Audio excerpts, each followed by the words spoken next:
আপনারা শুনছেন the dark horse's. আজকের গল্প ইচ্ছেরা আজ মেলেছে ডানা। গল্পটি লিখেছেন লেখিকা চম্পা চক্রবর্তী। আপনাদের সঙ্গে আমি রয়েছি আরজে সার্থক এবং আপনাদের সঙ্গে আমি রয়েছি RJ Ayantika. Season 2 episode 2।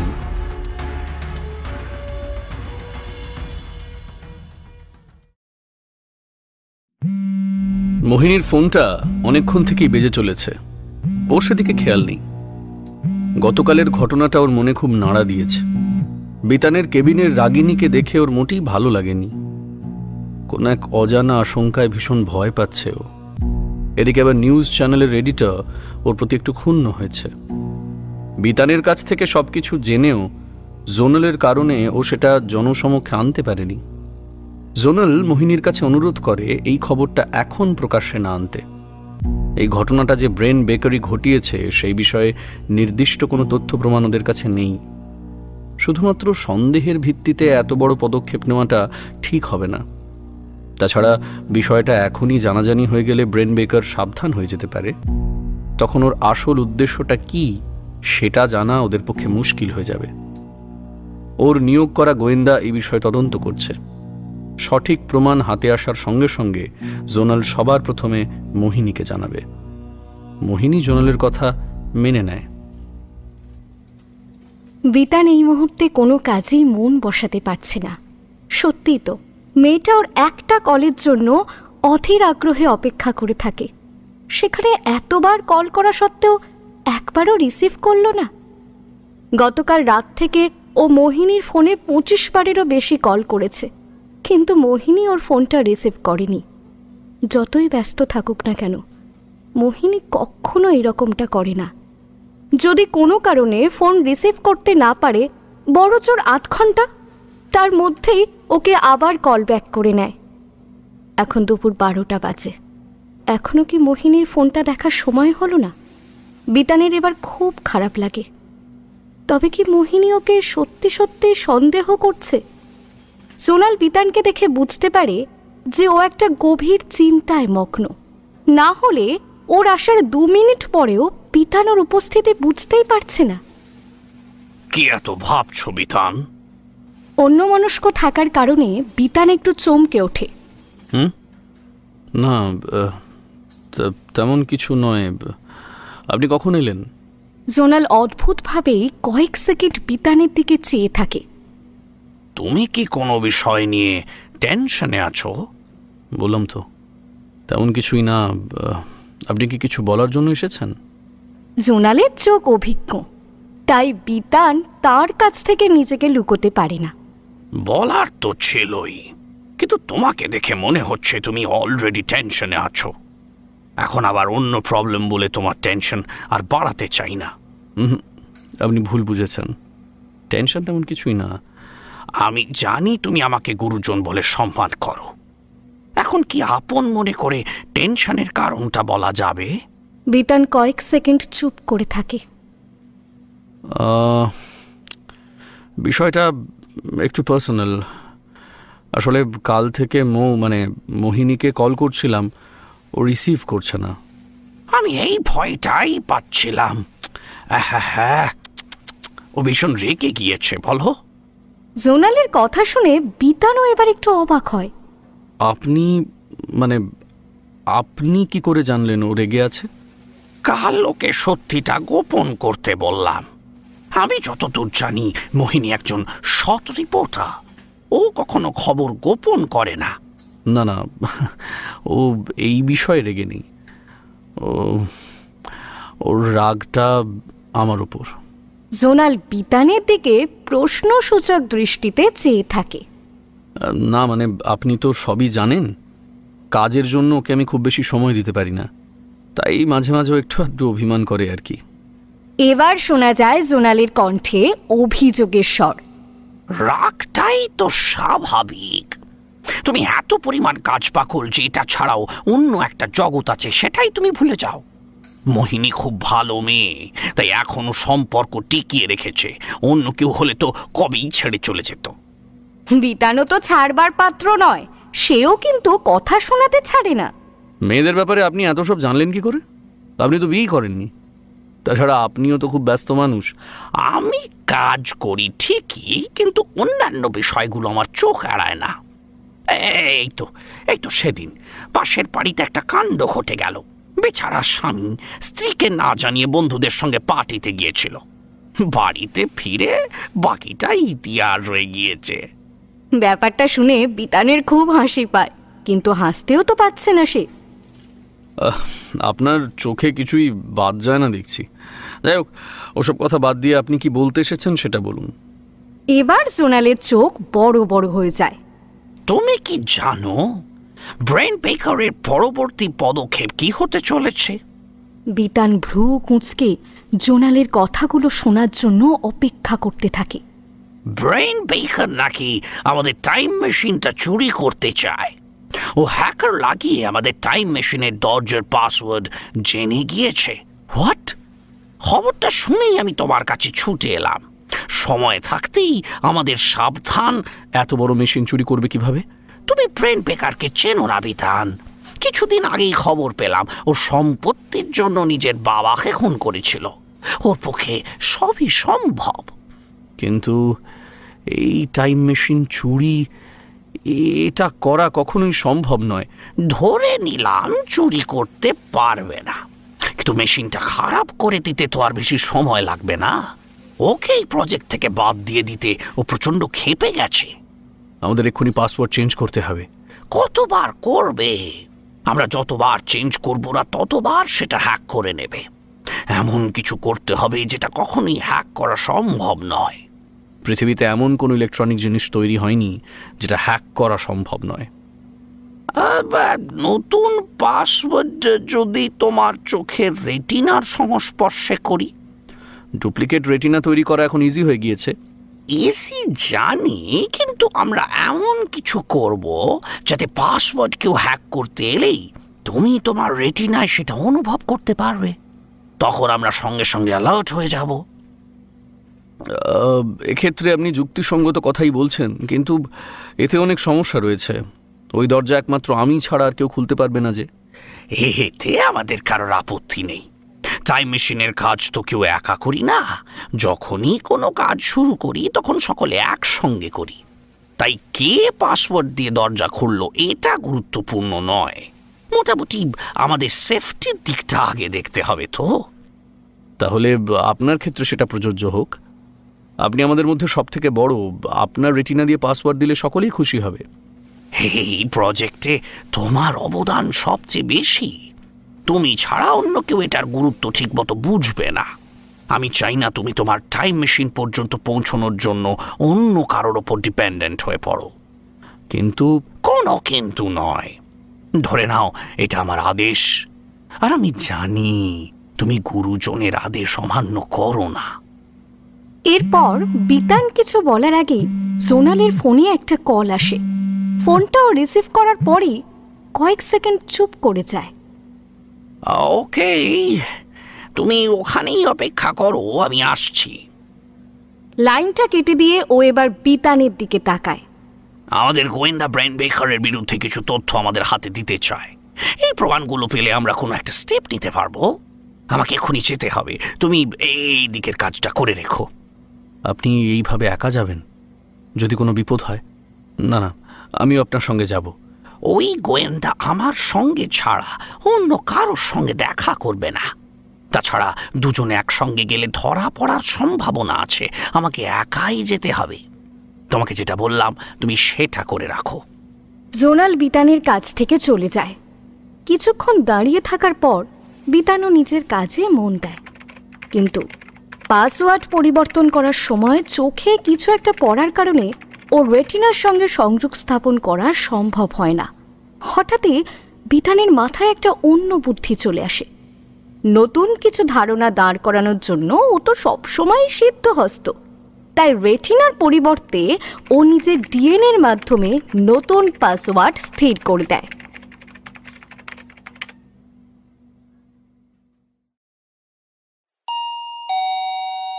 Calling বেলটা অনেকক্ষণ থেকে বেজে চলেছে। সোহিনী মন দিয়ে টিভিতে একটা অনুষ্ঠান দেখছিল। ব্যাঘাত ঘটায়ও একটু বিরক্ত হয়। ওহো, বলি এই বাড়িতে আমি ছাড়া আর তো কেউ দরজা খোলা লোকও নেই।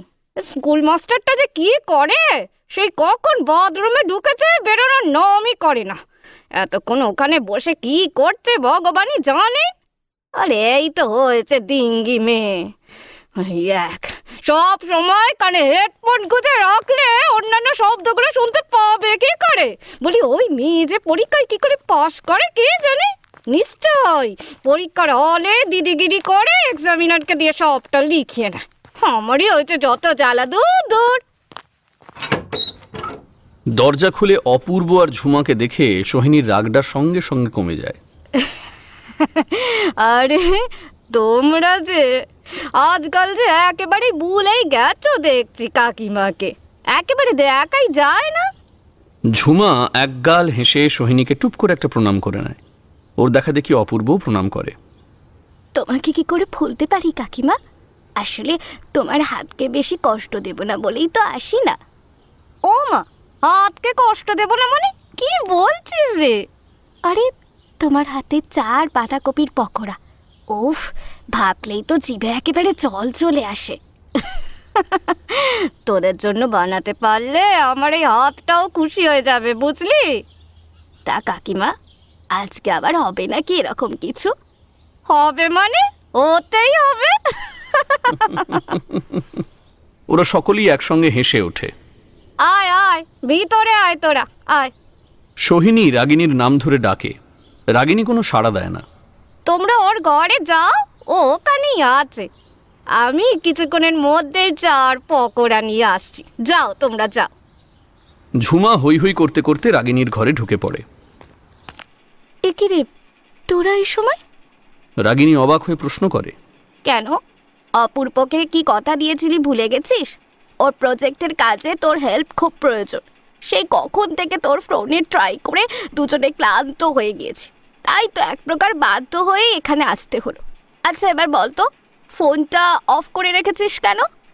তোর মুডটাই তো ভালো নেই, তাই করে রেখেছি।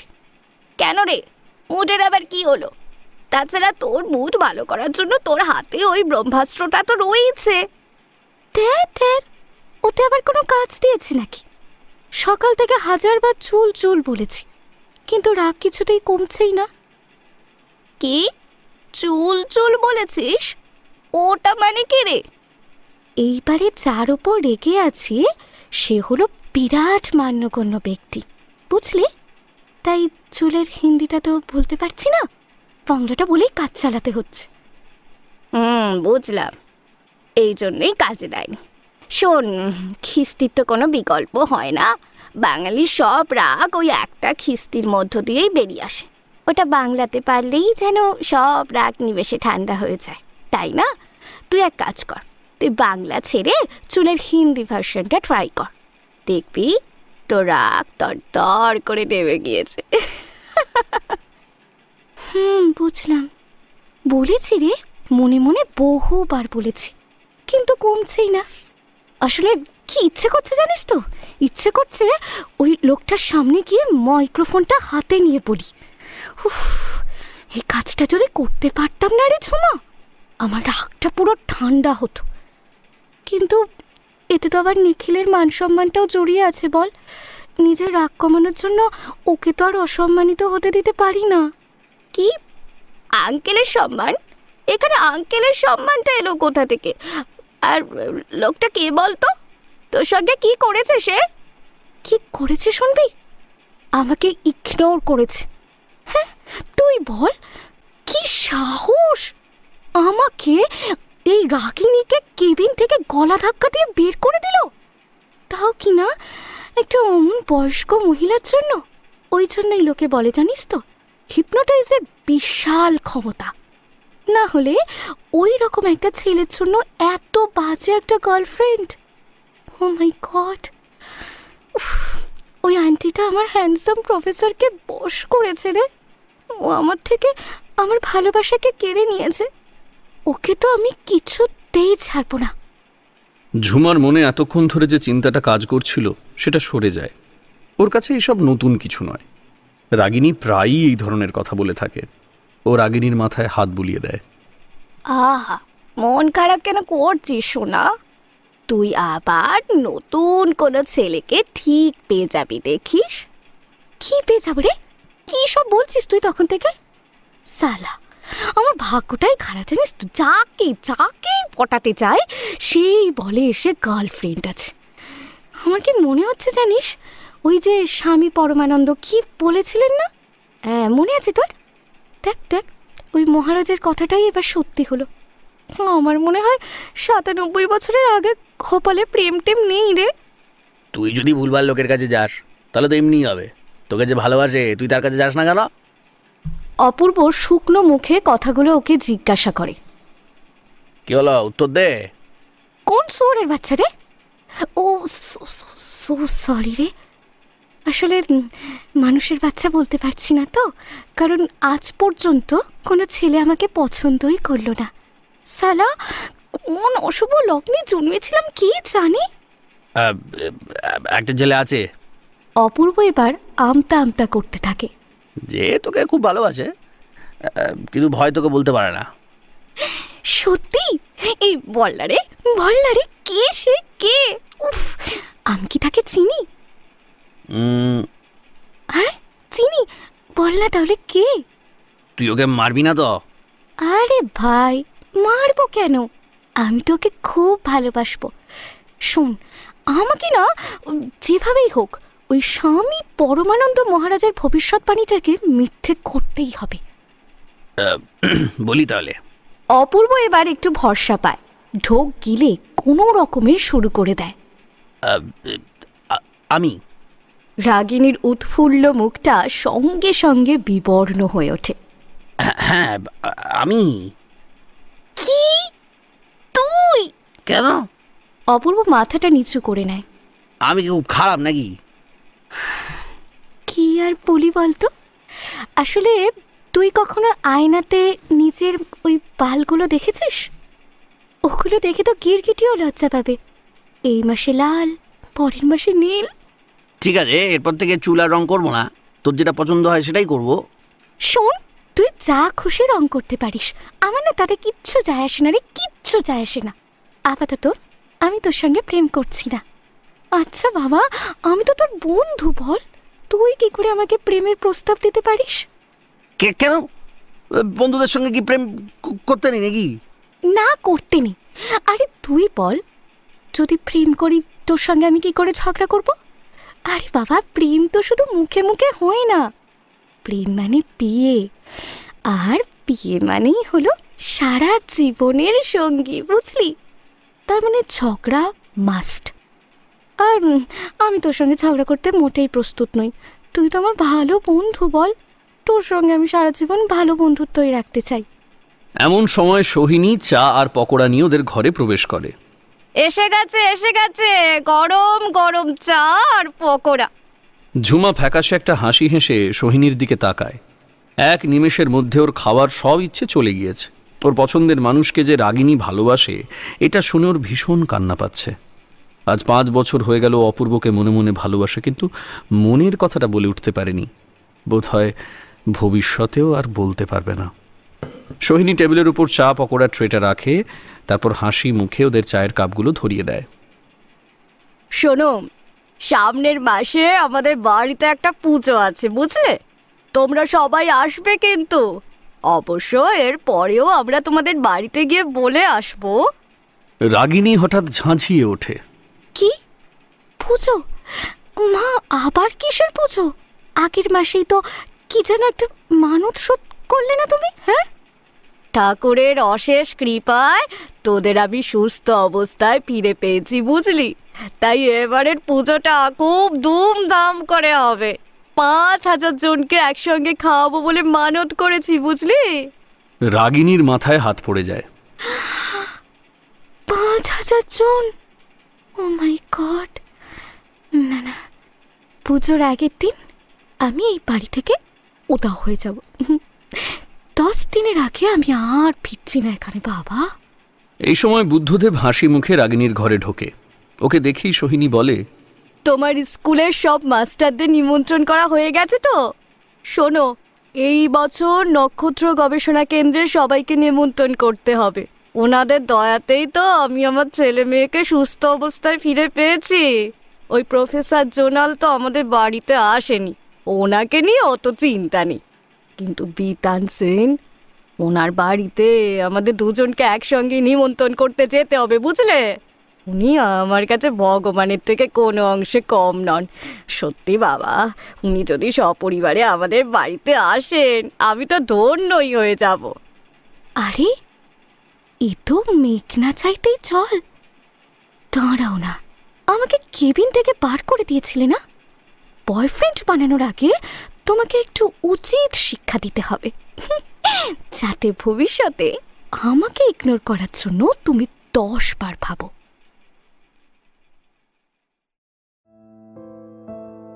শাড়িতে রাগিনী অসামান্য সুন্দরী হয়ে উঠেছে, সেই সঙ্গে ওকে বড়ই স্নিগ্ধ লাগছে, যেন শান্ত জলরাশির মধ্যে ফুটন্ত পদ্মফুলের ওপর এক ফোঁটা শিশিরের বিন্দু।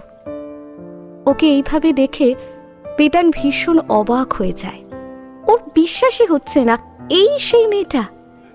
অভিবাদন জানানোর জন্য নিখিল ওদের দিকে এগিয়ে আসে। সপ্তস্বরা যে এই বাড়িতে সত্যি এসেছে সেটা বুদ্ধদেব বা সোহিনী এখনো বিশ্বাস করতে পারছে না। আসুন দিদি ভাই, আসুন আসুন, ভিতরে আসুন। সপ্তস্বরার মুখে এক গাল হাসি। এটা কেমন হলো? একই যাত্রায় পৃথক ফল হবে? বুদ্ধদেব ব্যাপারটা বুঝতে পারে না, সে অবাক হয়ে ওর দিকে তাকিয়ে থাকে।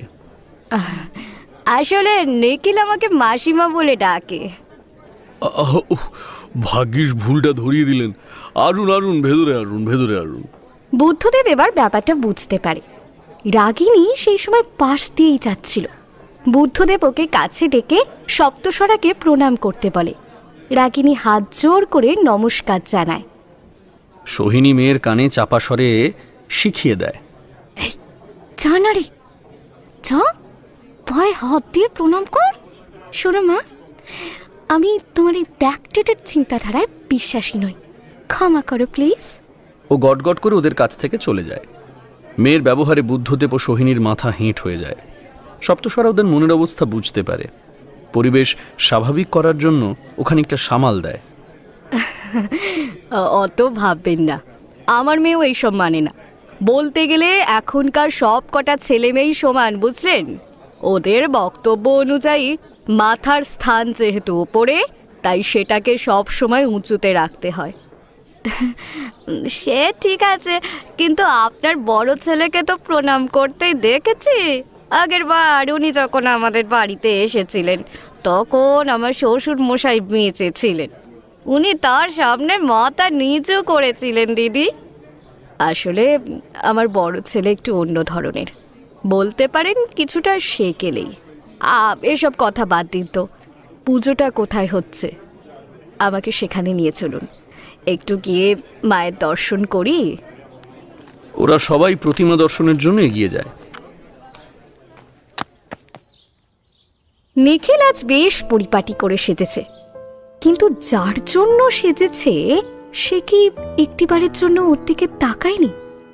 লিওন সারিন্দার দিকে চেয়েই রয়েছে। নিখিল লিওনের দৃষ্টি আকর্ষণ করার জন্য ওর সামনে এসে দাঁড়ায়। You are looking pretty. Nonsense, ঠিক করে কথা বল, আমি ফিমেল না। আমি তোমাকে সেই হিসাবে বলিনি, বলতে চাইছি তুমি বিউটিফুল, সেক্সি। আই মিন সত্যি তোমাকে এই পোশাকে ভীষণ সুন্দর লাগছে। আর কি কোইন্সিডেন্স দাও, আজ আমরা দুজনেই ব্লু কালারের জামা পরি। আচ্ছা তুমি এটা কোথা থেকে কিনেছো? তোমার শ্বশুরের দোকান থেকেই। লিওন যে ওর উপরে রেগে আছে সেটা নিখিল বেশ বুঝতে পারছে। তবে না, সেটাকে তো ও তেমন গুরুত্বই দিচ্ছে না, বরং ওর হাসি আগের থেকে আরও বেশি চওড়া হয়ে যাচ্ছে। তোমার বাবা কবে থেকে জামা কাপড়ের দোকান খুললেন গো? ব্যাস, এবার পরিস্থিতি অন্যরকম। লিওন সঙ্গে সঙ্গে ওর জামার কলারটা চেপে ধরে। ইউ, ওফ ওফ ওফ, তুমি যখন আমার কাছে আসো তখন নিজেকে কন্ট্রোল করা খুব মুশকিল হয়ে যায়।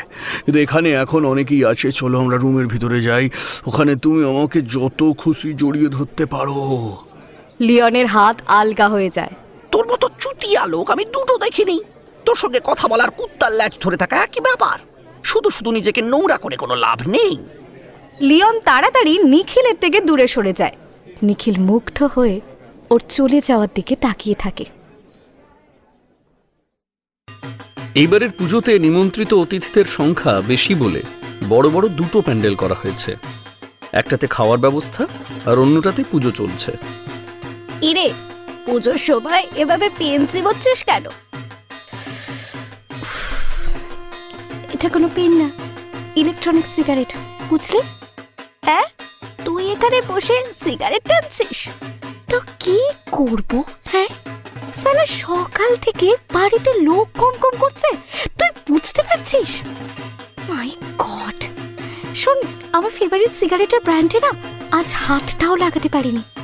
আর তুই তো জানিস সিগারেট না খেলে আমি আমার মাথা ঠান্ডা রাখতে পারি না, তাই আপাতত এটা খাচ্ছি। কিন্তু দেখ না, তেমন কোনো লাভই হচ্ছে না।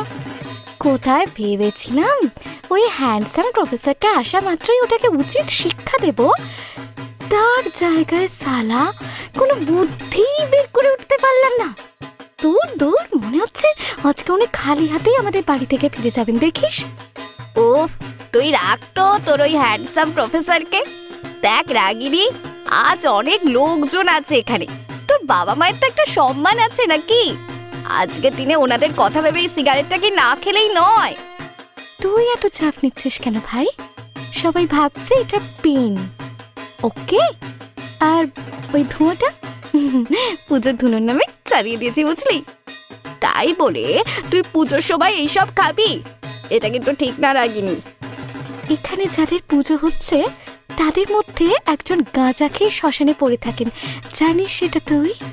তাহলে আমি খেলে দোষটা কোথায়? ঝুমার মুখ দিয়ে একটা দীর্ঘশ্বাস বেরিয়ে আসে। ও রাগিনীকে প্রচন্ড ভালোবাসে। ওর বন্ধুটিকে কেউ খারাপ বললে ওর বেশি গায়ে লাগে। ধুর, আমি জানি তুই আমার কথা শুনবি না। তোর খাবি তো খা, তবে তোর ওই হ্যান্ডসাম প্রফেসরকে একটু আড়াল করে খা, বুঝলি? মানে তোর মায়ের থেকে বেশি উনি তোর ওপর নজরদারি করছেন। কবে এটা দেখিস নি তো সেটা? আমি বেশ কয়েকবার ওনার দিকে তাকিয়েছি, দেখলাম উনি তোকেই লক্ষ্য করছেন। হোয়াট? রাগিনী তাড়াতাড়ি বিতানের দিকে তাকায়, তবে বিতানের যা দেখার সেটা দেখা হয়ে গিয়েছে। বিতান তো ততক্ষণে নিজের মনে মনে চিন্তাই শুরু করে দিয়েছে। এই আদৌ মেয়ে, বাড়িতে পুজো, চারিদিকে এত লোক রয়েছে, অথচ সিগারেট টেনে যাচ্ছে। এই মেয়ে আরো কি খায় কে জানে। পূজা শেষে সবাইকে খেতে দেওয়া হয়। অন্যান্যরা প্যান্ডেলে খেতে বসলেও নক্ষত্র গবেষণা কেন্দ্র থেকে যারা এসেছেন তাদের সকলকে বাড়ির ভিতরে বসিয়ে সোহিনী নিজের হাতে খাবার পরিবেশন করছে। এদিকে রাগিনী তো রাগে গড়গড় করছে। একেই তো শাড়ি পরে ওর নাজেহাল অবস্থা, তারপর আবার লক্ষ্মী সেজে অন্ন বিতরণ করতে হবে। অন্য সময় হলে ওই শাড়িটা পরতই না, কিন্তু বুদ্ধদেব আজ ওকে কিছুটা আদেশের সুরেই শাড়ি পরতে বলেছেন। এখন ওর সবচেয়ে বেশি রাগ হচ্ছে বিতানের ওপর।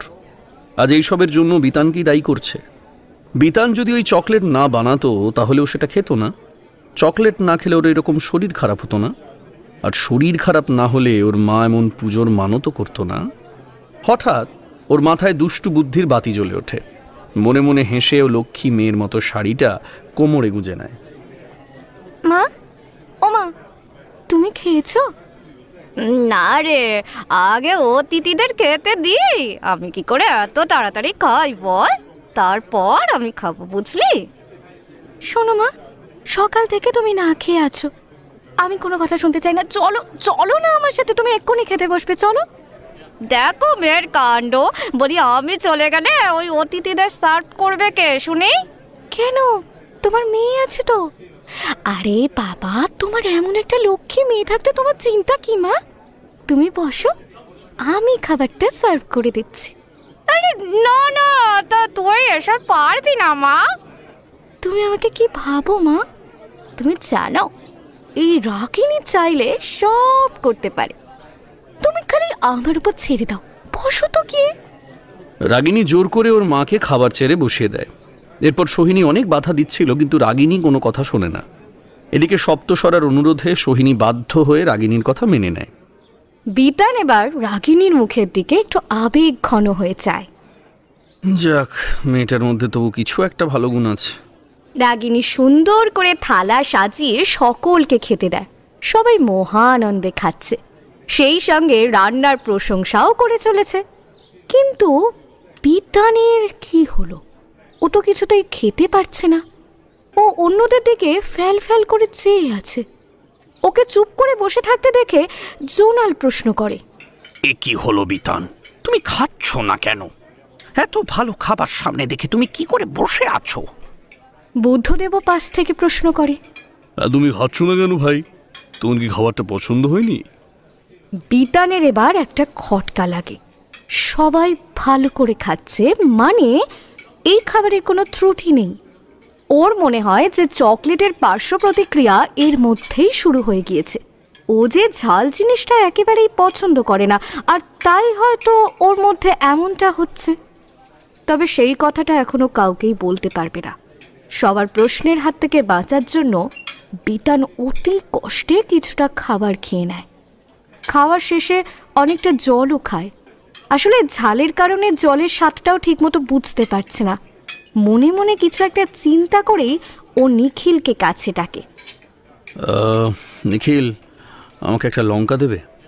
নিখিল অবাক হয়ে প্রশ্ন করে, লঙ্কা? লঙ্কা কি করবেন যা? ঝালের চোটে বিতানের তো এখন নাজেহাল অবস্থা। ও নিখিলের দিকে চেয়ে বিরক্তই হয়ে ওঠে। ওহ, তোমায় বলছি তুমি এনে দাও, বেশি প্রশ্ন করো না। রাগিনী ওদের কথা মাঝখান থেকে শুনতে পেয়েছিল। নিখিল কিছু বলার আগেই উত্তর দেয়, কোনো ব্যাপার না, আমি এনে দিচ্ছি। বিতান ঠিক কী কারণে লঙ্কা চাইছে রাগিনী সেটা জানে না। তবে এখানেও ও আর এক বুদ্ধিকে কাজে লাগিয়ে নেয়। ওর বাড়িতে সবাই কাঁচা লঙ্কা গরম ভাতের সঙ্গে কামড়ে খায়। ওর ভাই রবিনও তাই, কিন্তু ও একদম ঝাল খেতে পারে না। অথচ ওকে বাড়ির লোকেদের নকল করতেই হবে। তাই ওর বাবা বাজার থেকে ঝালবিহীন লঙ্কা রবিনের জন্য নিয়ে আসে। রাগিনী সেই লঙ্কার একটা নিয়ে এসে বিতানের হাতে ধরিয়ে দেয়। বিতান লঙ্কাটা নিয়ে বাথরুমে ঢুকে পড়ে। ভয়ে ভয়ে লঙ্কার ডগাতে হালকা কামড় দেয়, কিন্তু জিভে কোনো ঝাল অনুভব হয় না। এবার সাহস করে আর একটা কামড় দেয়। লঙ্কার স্বাদ ঠিক শশার মতো লাগে। বিতান এবার মনে মনে নিশ্চিত ওর মুখে স্বাদের এই পরিবর্তন ওই চকলেট খাবার ফলেই হয়েছে।